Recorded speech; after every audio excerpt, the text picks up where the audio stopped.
When I came up with this video, I thought this would just be a relaxing way to spend some time playing Minecraft. It wasn't. But in the end, that dedication, or maybe my own stubbornness, would become my greatest teacher. This is the story of a Minecraft challenge that pushed me further than anything before it. A challenge that would cost me almost 300 hours over the span of 4 months, where one decision would truly test my patience and mastery of the game. A challenge that started here. My first run. The early game went almost exactly how you'd want it to. Loot nearby structures, grab some diamonds, and taking in the scenery like I wasn't playing on half a heart. But eventually, sightseeing turns into stalling. So I dove underground, geared up, and headed straight for the nether. And for I played it slow, using the pie chart to my advantage, digging towards what I'd hoped was a bastion. high risk but high reward. The loot path was clean, and things were going almost too smoothly. If I didn't have hitbox on, I would have been dead. That's insane. I walked out with a whopping 35 Holy. gold blocks. Okay, now take a guess how many pearls I got from that. Stack? 12? 7 pearls. 7. That wasn't just bad luck. That was low-key personal. If that wasn't unlucky enough, I ran into another bastion in search of the fortress. And from there, I barely scrapped enough pearls to beat the game. After that, the fortress felt almost polite. With fire resistance and a bow, the blazes dropped one by one. And just like that, the hard part was over. Now, to finish the Ender Dragon.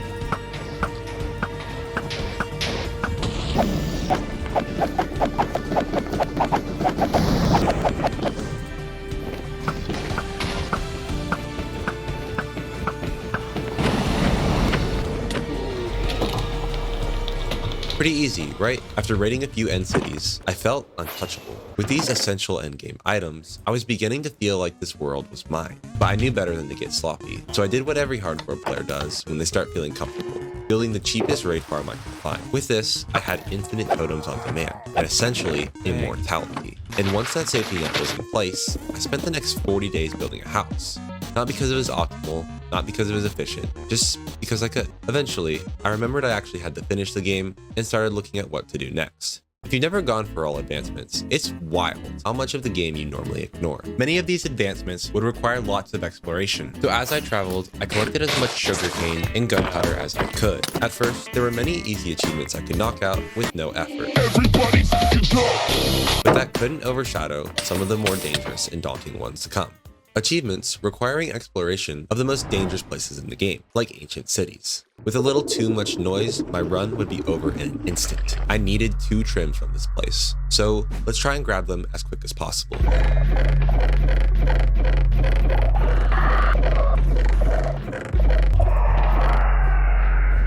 there's no way around that one.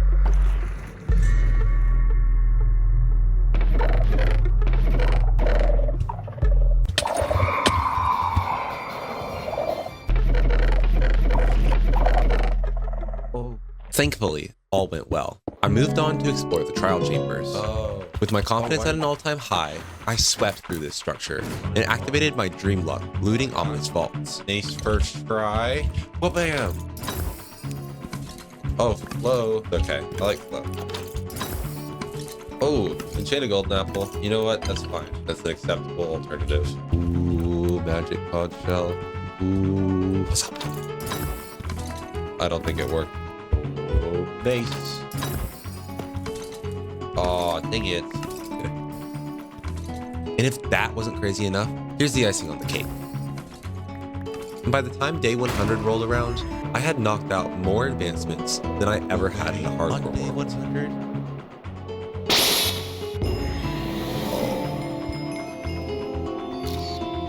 I felt pretty on top of the world. This challenge was turning out to be pretty easy, right? You know what? I think going for Uneasy Alliance might be the best thing. But little did I know, this was going to be an absolute nightmare. You need to kill a ghast in the overworld, which isn't so bad on its own. And there are many simple ways to accomplish this, you'd think. Speedrunners use a rendering trick that no longer works in recent versions. So that's out of the picture. I found a tutorial on YouTube explaining to hook the ghast into a minecart and shoot TNT to kill it. But for whatever reason, when I tried it, no.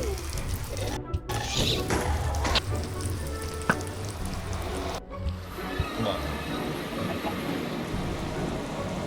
Why isn't anything happening? No way, that didn't work. Okay, let's try doing it the normal way. What you don't realize is how difficult these guys are to move. Their flight patterns are awful. Hooking them while elytraing and trying not to get hit a single time is quite a challenge.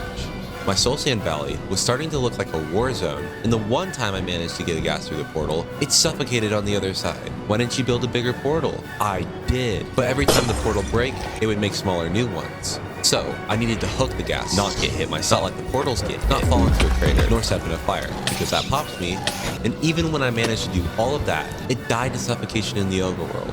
Why is this an advancement, Mojang? Transporting a huge flying whining ball of sadness into the overworld is somehow necessary? I have never been so enraged at gaming before, and that would boil over in the worst way possible. Wait, what? Yeah, I just got rage baited by a ghast. Not my proudest moment. This death was pretty agonizing, but if I was being honest, I had it coming. I mean, look at the way I'm moving through this ancient city. I even ran out of totems multiple times, and one time, 20,000 blocks out. If it hadn't been by a ghast, it would have been something else. My point is, I had lost the appreciation for what half a heart hardcore was. Just like almost every other hardcore player, I abused totems. It took purpose out of this being a challenge in the first place, so I swore to myself, from now on, I wouldn't take the easy way out. I was going to complete all advancements on half a heart hardcore mode without using a totem.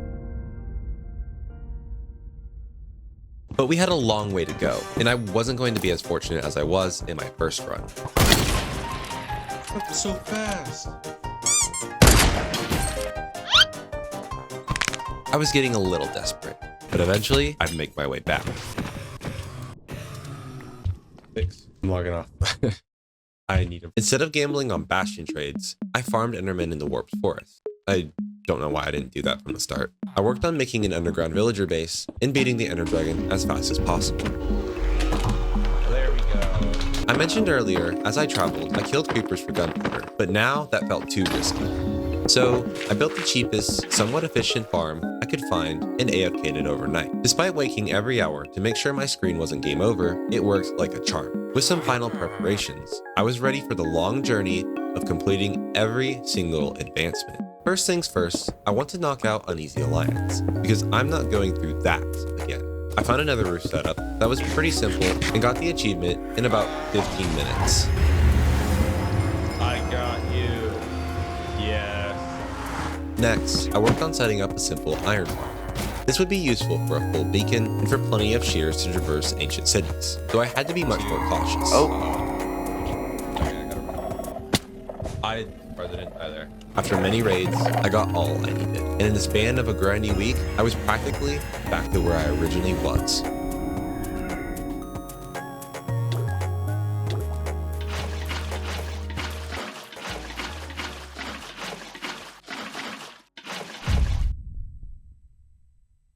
I can't believe it.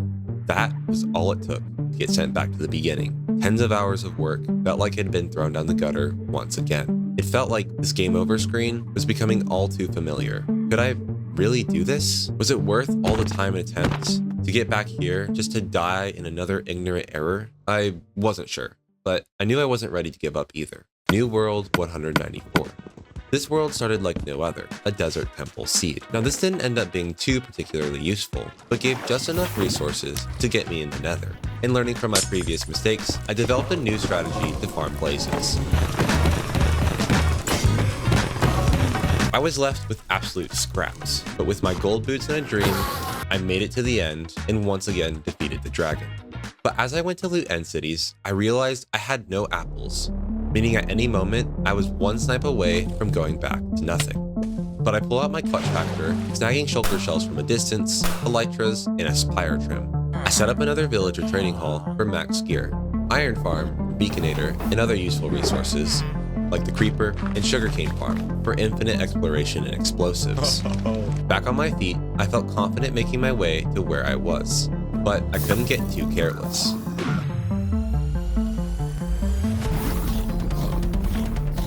Wow. Oh my my gosh. After that heart attack, I continued rolling full steam ahead. Ancient cities, no problem. Uneasy Alliance, light work. Trial chambers, not gonna lie, that one was a lot scarier, but I had done it. With my resources I had now and cautious decision making, I was sailing through even the toughest of advancements. I felt untouchable. And that's when it happened.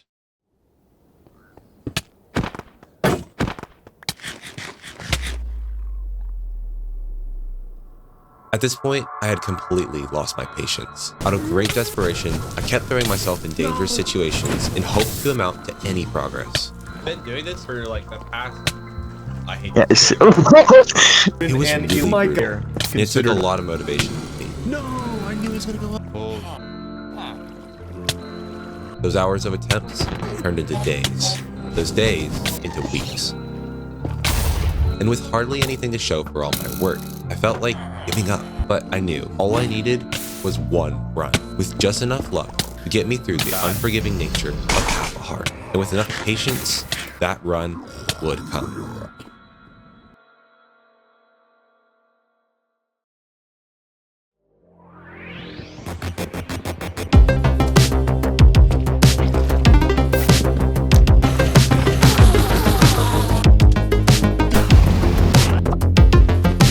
At this point, I realized it'd be best to tackle the hardest achievements first. Who would have thought? That meant putting my efforts towards how did we get here, having every potion effect applied at the same time. This achievement is infamously brutal, but especially so in 1.21, requiring the darkness effect on top of a number of new trial chamber effects. Luckily, this goat of a man had a pretty simple setup to work with. To avoid the pain in the butt of babysitting the warden, I built a setup surrounding a shrieker. There are a few big stages to conquer for this setup. The first one would be transporting a shulker to the overworld. I was worried this would be a huge pain, as I'd seen YouTubers struggle to get this guy in a safe spot, but I actually had a pretty easy time. Go back on the tracks. Wow. Oh my gosh, I can't believe that happened. With the shulker secured, I shifted focus on collecting the bulk of the materials I'd need. This wasn't too bad either, but oh how naive I'd be to think this would go so smoothly. I got this. Don't touch it. No, that's gonna fly. You're stupid. How did you? You know that. If you hit it, it flies me. Do you have a bow? I do, but I don't know what to do. What do I do? Actually? I'd say, I mean, your bow isn't in your hover, so you gotta like EGAP or some shit. But then Do you I have gotta, like, no. Leave. You're Ow. right. Yeah, you're right. Look at that. Just go to- Leave.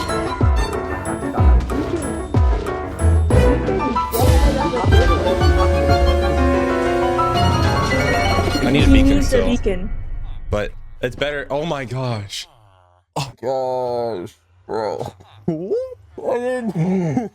No. Well, that was really bad. If my friends hadn't been in the call to tell me what to do, I would have died. Not to mention, while I managed to escape with my life, I had a wither wreaking havoc in the end. I was lucky enough to yoink the resources I actually needed, and I completed all the advancements in the end, so I had no need to return, but I needed a beacon. So I had a choice between killing the wither in the end or to find another way. I'm gonna test fighting this wither. I'm gonna see if it's reasonably possible, because I'm worried about the Enderman regen. That's the big problem. I don't get how people do that bow strategy. I really don't understand. Yeah, and I'm taking damage from that. I don't know what I do. Keep doing this. It's barely taking damage. Now hit me with wither. I'm dead. Like, this is just not something I can fight. If I get withered, I'm screwed. Not to mention if I look at any Enderman. I felt like the brute force option was too risky. So I went with a different idea, trapping on the nether roof. But I found a lot of times that no matter what I tried, it would find a way to break out. Between that and fighting it head on, it seemed like this was the only option. So with a heavy heart, I took the fight. But at any moment, it could break out and I'd have to say goodbye to yet another run.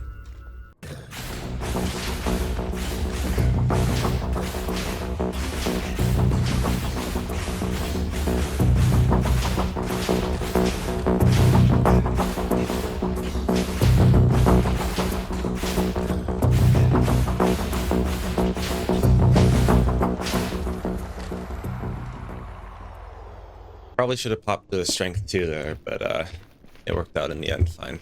It looks like most of the troubles are finally over now. What? Oh no! It suffocated in a block. It was on. Why'd was you so not take low. away the block? No, it wouldn't go up this like stream thing. I thought it was gonna go up because it wasn't in a boat. That's why. Oh my god. I guess I was destined to reface that wither. I had no choice now. But what could I do? There was no chance I could fight it normally. And as long as it stayed surrounding the main island, I was at constant risk of not only losing the shulker, but also my life. I felt stuck. One mistake had completely jeopardized my ability to complete this run, but I couldn't bear to spend any more painful hours grinding my teeth to get back to this point.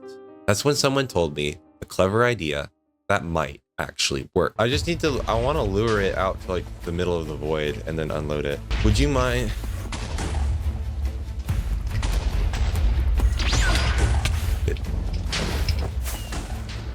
How did I look at an Enderman? I think if I can get it out of the end island, I need to like bait it.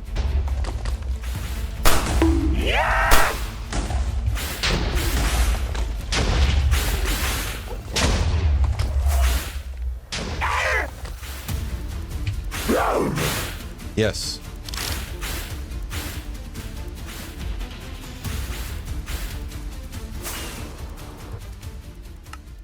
Okay, watch this tech.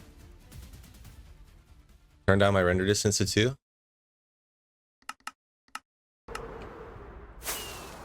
Keeping the wither unloaded made the transport of our new friend easy. Moving with more caution, I easily secured everything I needed. I spent hours recreating the setup in a creative world, memorizing the order of action, potion layout, the villager pickaxe hit, and any detail that just make this a little bit easier. In my testing, I only managed to get it about half the time, which was extremely worrying because I realistically only had 2 attempts at this. And I knew once I stepped foot in that chamber, the nerves would hit hard. I had to remain calm and trust the process.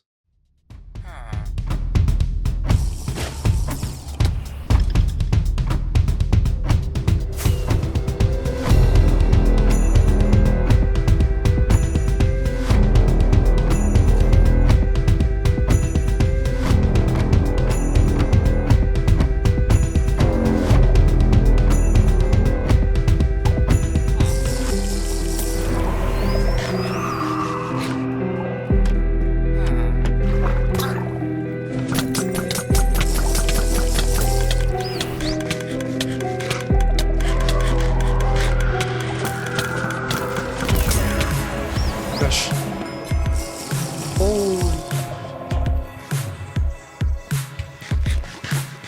I did it. Within hundredths of a second, I pulled it off. I realized at this moment, this is the furthest I have ever been. I'd only completed about half the achievements, but this one advancement was truly half the work.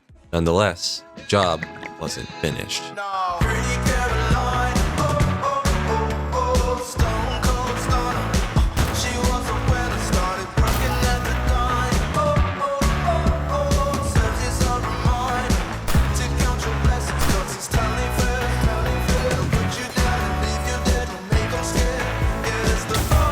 What the? Whoa! Oh my gosh, why is it so fast? Hey.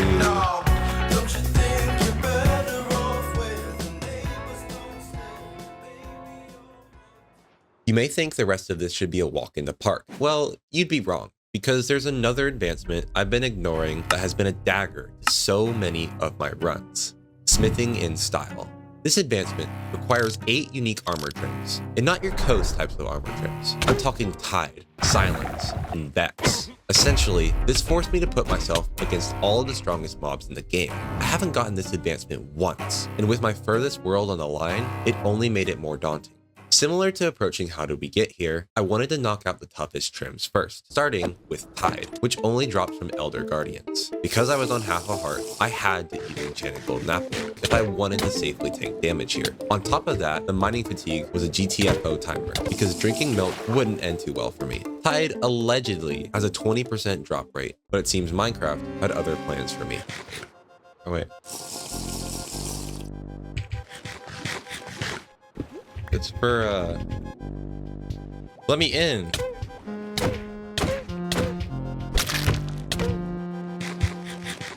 What? It doesn't even know what's happening.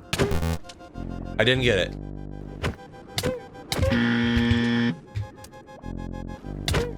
Got it.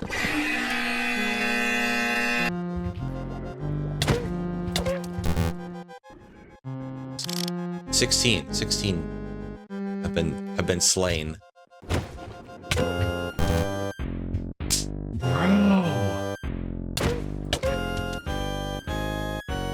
Oh, I see it. I got it. Oh, yes, it's over. It's over. Oh my gosh. It's finally over. Gosh, that was awful. I felt a strong sense of relief with that one done, but now it was time to meet my previous demiser at the Woodland Mansion. Ironically, this one was actually the easiest, as there was a mansion less than 1,000 blocks from spawn holding the trim. Golden apple. Yes! During this time, I'd also been working on taming all the dog breeds. Most have been relatively easy, except for one. And I don't mean the Grove dog, because I found that one randomly. The striped doggo. Because oh my gosh, was this guy a pain to find. I genuinely must have traveled to 8 different Badlands, and not just itty bitty ones, but I couldn't find hardly any life in this desolate biome. Mira, I see a doggo. I see a doggo. Left. No, you left, didn't. Left, that's right. No, you didn't. Good boy. I tried it. I had to constantly trade with villagers just to repair my Electra. I traveled at least another 400,000 blocks searching for a dog that just didn't exist. Days had gone by without a trace of this guy, until finally,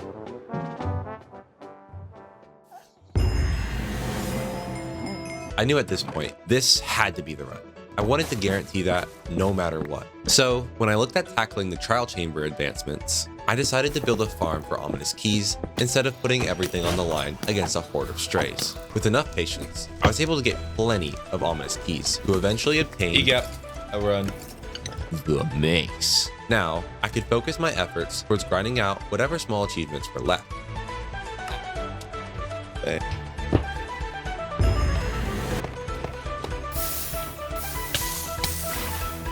Oh wow.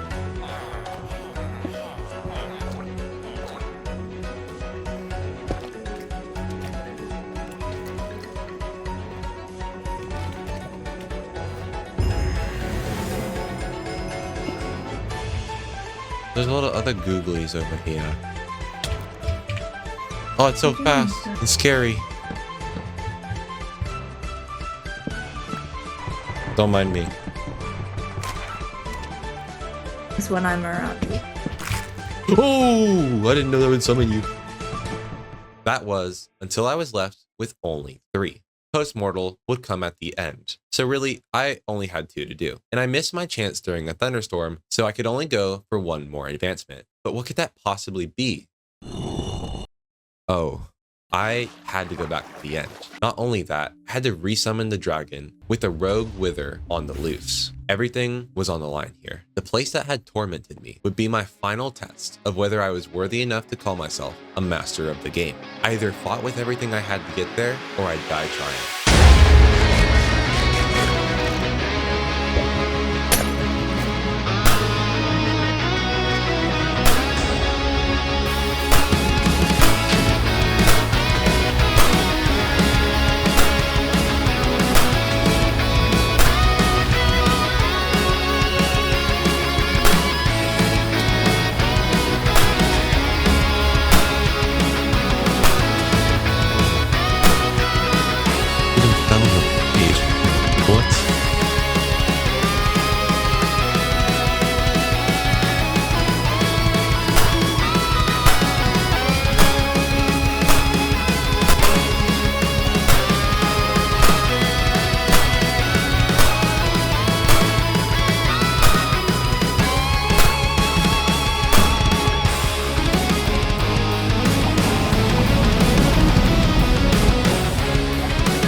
I win. Also, the wither just like, whenever I let it over the void, it didn't aggro and it just kept going down and it killed itself in the void. This is really ironic. I thought I was going to come back and like start harassing the end. Well, that was rather anticlimactic. And funnily enough, you'll never guess what happened as I went to go grab totems. I'm going to grab the totems from this area and put them in my chest. Oh my god. Sure, it just has to be like within a certain radius of it then. Hold on, this is like, yeah, it's thundering right now. This is the last advancement. Then why are you shooting a zombie? Hurry up. I'm doing it. Well, we're Hold waiting. on. You don't even have a trident. The waiting game. Well, You could there's- shoot a channeling trident at the lightning Oh, you round. can? Yeah. Okay, it's done. Wow, now no, you need to It's kill just yourself. post-mortal. You need to kill I yourself. know. You need to kill yourself. I will. The final achievement, post-mortal. I bolted to my raid farm, and as soon as I held it in my offhand, I felt a weight lift off my shoulder. No matter what I did now, I had holy moly, bro. But I wanted to make this moment a little special. I'm gonna fly the happy gas to a woodland mansion. It's like that way. 2K. No, that's gonna take like an hour, bro. That's genuinely taking an hour. Do not do that. You're not. No, it's We're time to going it's on time a to commit to the bit. We're going on a trip in our favorite rocket ship. It's so It goes at 2 slow. blocks a second. Bro, what? Why is it so slow? I'm just gonna go way up here to the sky. High This function, video I'll took me just- 60 hours to record and even longer to edit. So, if you enjoyed the video, please make sure to like and subscribe, and I'll see you in the next one. And then you get the epic outro music. Bam, Yep. bam, bam, bam. Hit the. Why do you have that on the ready? All right, ready? 3, 2, 1. Hey. I am a firm believer that if you set your mind to something, you will get there. That means embracing the difficulty when it comes, finding ways to get through the losses, but also celebrating the victories and taking pride in what you do. At any point, I could have given up. I could have just pulled out a totem in a tight squeeze. And in previous times, I had done that. But when the odds are stacked against you, when you're questioning and doubting if it's even possible for you to reach your goals, there's no way to describe how great of a feeling it is to finally break the ceiling. Whoa! I did it! Whoa! Wait, what? What was that? Oh yeah, that's the firework. Oh my gosh, that's so cool. So what now? Is this where our journey ends? No, not at all. This was just the first half. To have pride in a hardcore world comes from 2 things: mastery and longevity. And we have certainly proved mastery. From now, we can begin to take steps into shaping this world into a spectacle of our own.